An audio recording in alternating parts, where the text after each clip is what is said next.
ठाकरे गटाचे खासदार संजय राऊत शरद पवारांच्या भेटीसाठी त्यांचं निवासस्थान सिल्वर ओकवरती आता दाखल झाले आहेत। या दोन नेत्यांमध्ये चर्चा नेमकी काय होते हे पाहावं लागेल। लोकसभा निवडणुकीनंतर विधानसभा निवडणुकीसाठी जागा वाटपाची चर्चा आत्तापासूनच सुरू झालेली आहे।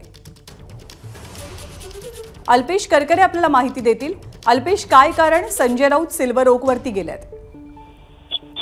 लोकसभा निवडणुकीनंतर आता विधानसभेत देखील आपण एकत्र लढणार असल्याचं महाविकास आघाडीने स्पष्ट केलेलं आहे आणि याच अनुषंगाने प्राथमिक चर्चा करण्यासाठी सध्या शिवसेना उद्धव बाळासाहेब ठाकरे गटाचे खासदार संजय राऊत हे शरद पवार यांच्या सिल्वर ओक निवासस्थानी दाखल झालेले आहेत। गेल्या 20 ते 25 मिनिटांपासून ते सध्या सिल्वर ओकवर आहेत आणि त्यांच्यामध्ये आगामी विधानसभा निवडणुकीच्या पार्श्वभूमीवर विविध जागांवर चाचपणी सध्या प्रत्येक पक्ष करतोय आणि त्याच अनुषंगाने सध्या ही चर्चा सुरू आहे।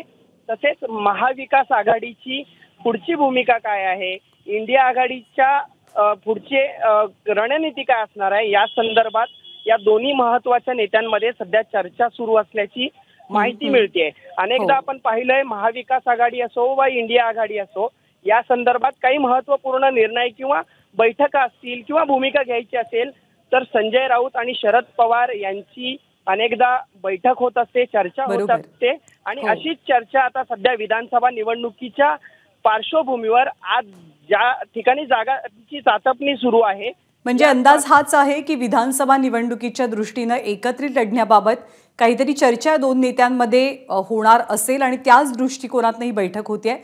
धन्यवाद अल्पेश, ताजी माहिती जाणून घेत राहू। एबीपी माझा, उघडा डोळे बघा नीट।